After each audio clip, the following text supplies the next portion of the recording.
everybody, it's Gypsy and welcome to On the Edge of Appalachia. Today is, I think, January 25th, 2025.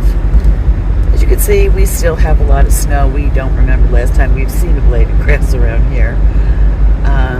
This is January in Ohio. This is normal.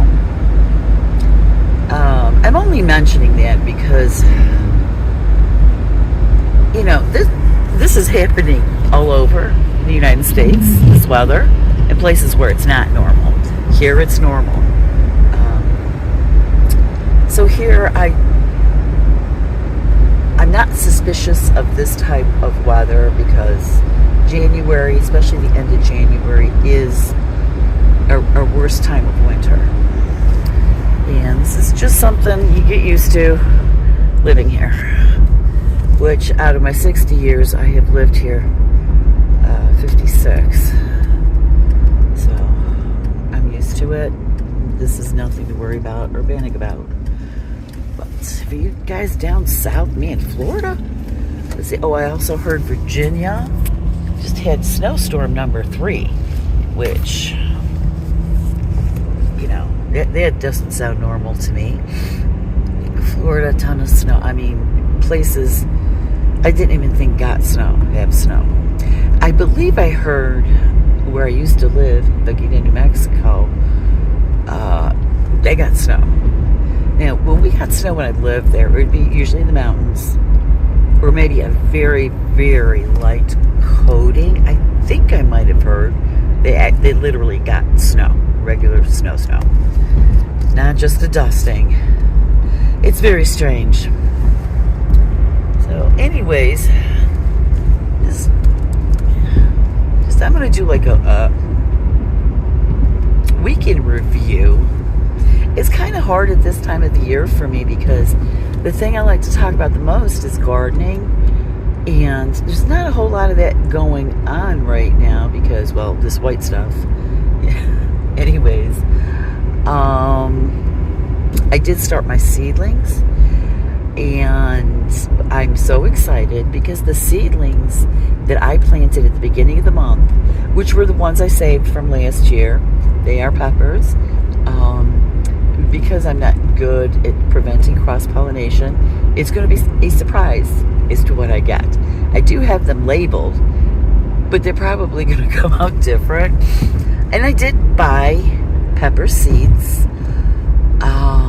So the ones from the beginning of the month, they look strong, they look good, etc. Then my ones that I planted like later, I've kind of been like spreading it out, doing a little here, a little there. I got those from M.I. Gardner, and they're starting to sprout up.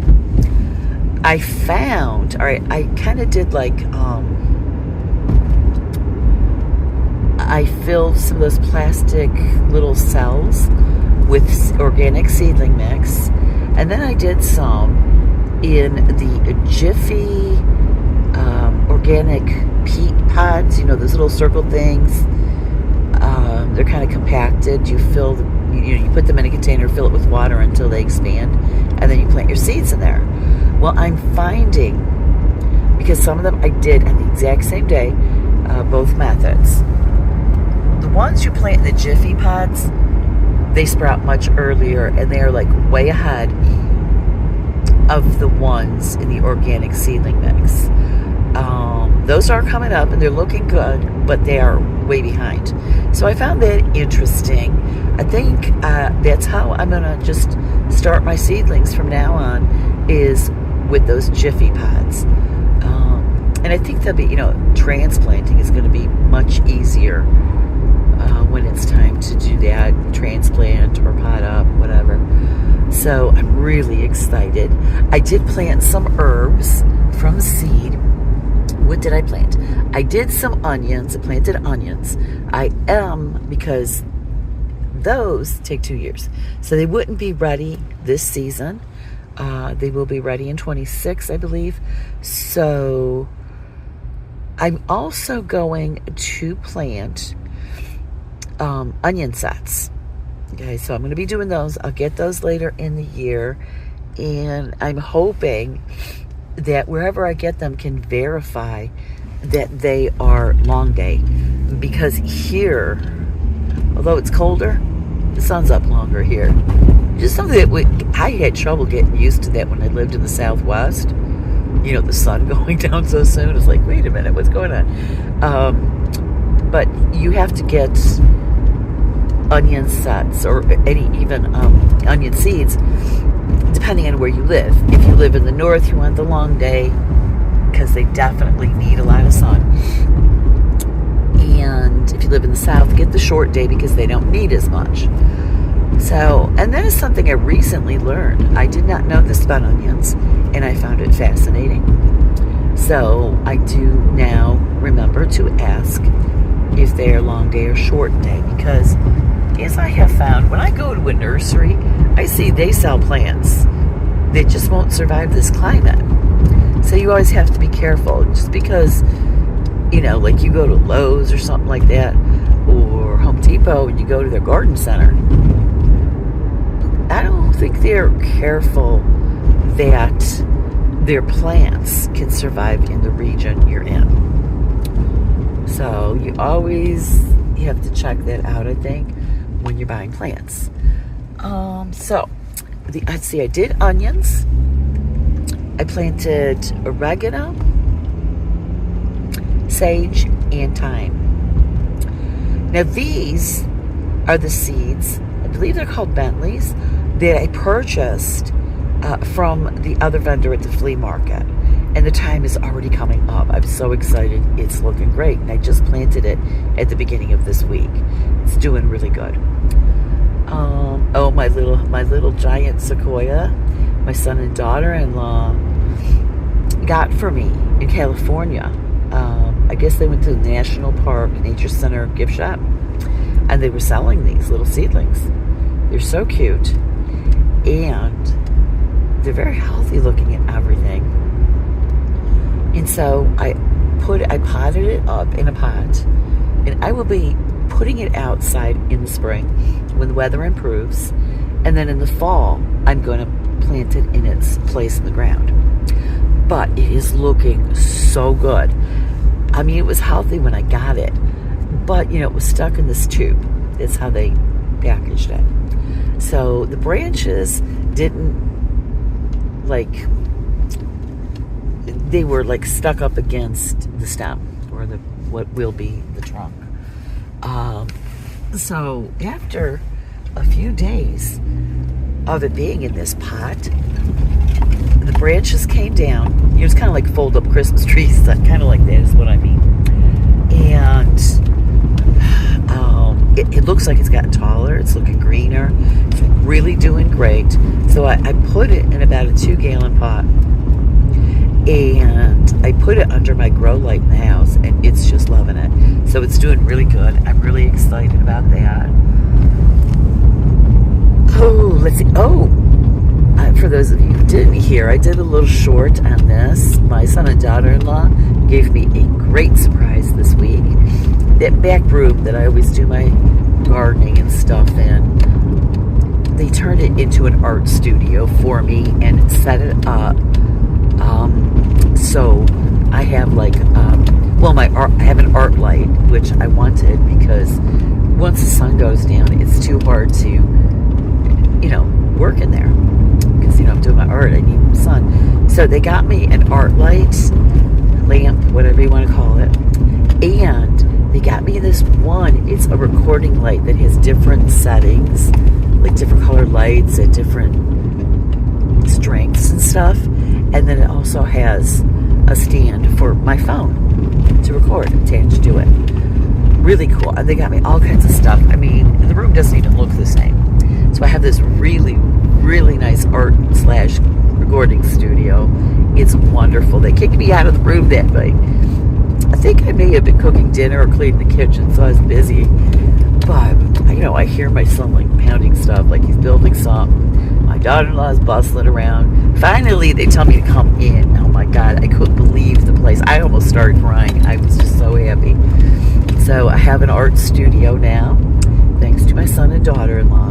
So that was a really exciting thing of the week. Oh, let's see.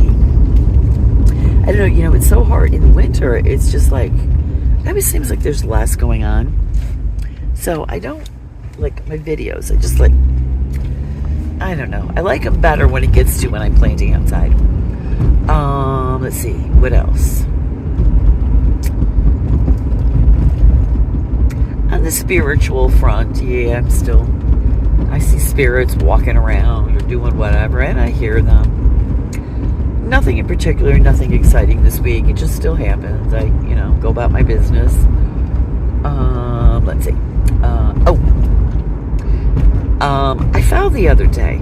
Yeah, in the house. I was so afraid, you know, because of the snow and the ice.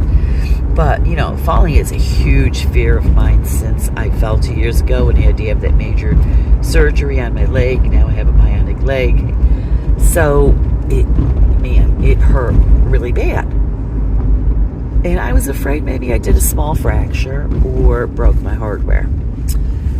The only thing that, I mean, I was nervous about it. I was afraid that happened. But the only thing that kept my hopes up was, although it hurt to walk, and I had to definitely lean on my cane, I was walking. Where when I, you know, like really broke it, I couldn't have done that. It was horrible. I couldn't walk at all. So I knew it did some damage, not that bad, and I didn't know what it was, and I called my doctor's office, and they had me come in and do x-rays. You know, he said, what happened was, he said, first of all, the good news is there's no additional, you know, you didn't fracture anything. I said, oh, phew, because I did not want to have another surgery or a cast or be laid up. I did not want that. And he said, your hardware's fine. You didn't break it. I said, because if I broke my hardware, they would have to remove it, which means another surgery. Again, I don't want another surgery. The only surgery I want to have is my knee replacement when the time comes. Because, boy, would I love a new knee. For people who've had knee problems, most people, I have one that does not tell me this, and I think he's had like 2 knee replacements. He says it improves things, but it's like not going to be as good as I think. I don't know. But others have told me it like changes your life getting a knee replacement.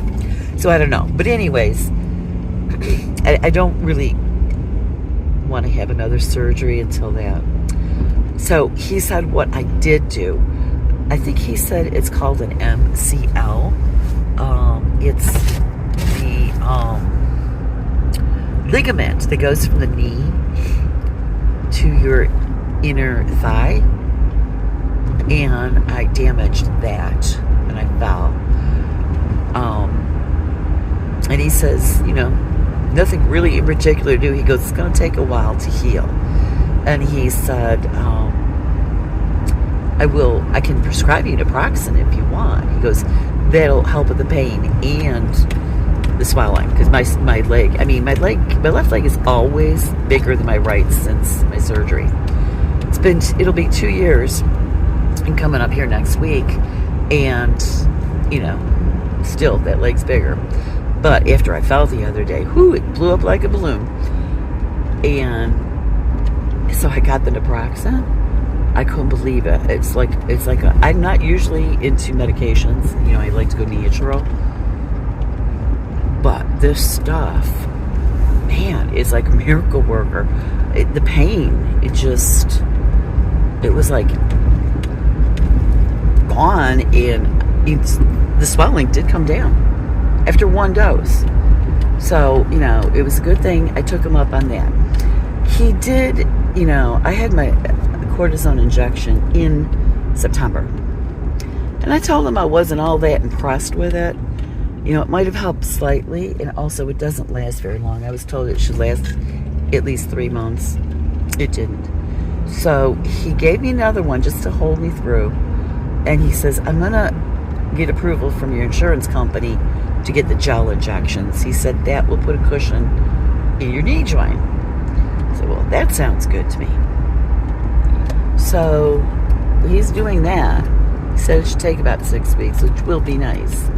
And I'm thinking, then I had this thought, well, if he thinks I need gel injections, it means the arthritis has progressed. At least I assumed that. So I asked him about it. I said, how close am I to being bone on bone? And he goes, you're close. So knee replacement soon. You know, he didn't give me a definite time, but he said I'm close. Which, wow, that seemed to happen quick. And I'm not one to sit idle either, so maybe that's a problem. I don't know. I hear, you know, if you have like arthritis, you should move around, do things, you know. That'll help it feel better. Now, I started suffering from bursitis in my hip at the age of 12 because I was born with a congenital hip dysplasia. And, you know, being a child, you know, I was moving around and stuff, I discovered that, yes, it hurts, you exercise your hip. Well, I assumed, well, that went with arthritis, too. And I'm not, you know, like, I just don't like sitting all the time. It's like, I have to do something, then I sit for a minute and rest while I decide what I want to do next. When I sit the most is like when I'm doing my art.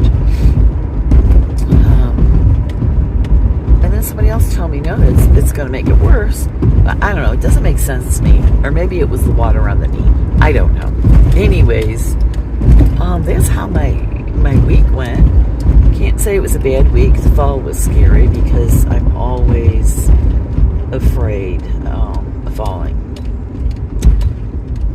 Because when I've never in my life had broken bone, never had surgery until when I fell. I was 58 years old. It was the first time, and it was extremely traumatic. And it's like, so now, like, I don't want. And you know, then my doctor tells me I have like really bad osteoporosis. Says I don't want to do this again. So I was a little nervous. Let's see. I'm starting new projects and stuff.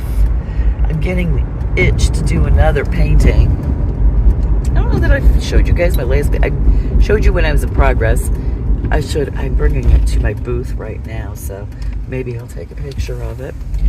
But I'm itching to start another painting. I'm not sure what I want to do yet, but I feel one. It's like I can feel an idea coming on, if that makes sense. Like if I'm getting the desire all of a sudden to do a painting, I know an idea is coming. It's just going to pop in my head, or I'm going to see something that inspires me, or whatever. Something will happen. So there'll be a new painting soon, I'm sure. So I guess I've babbled enough at you guys. I'm going to leave you with that. Blessed be, and make it a joyful one.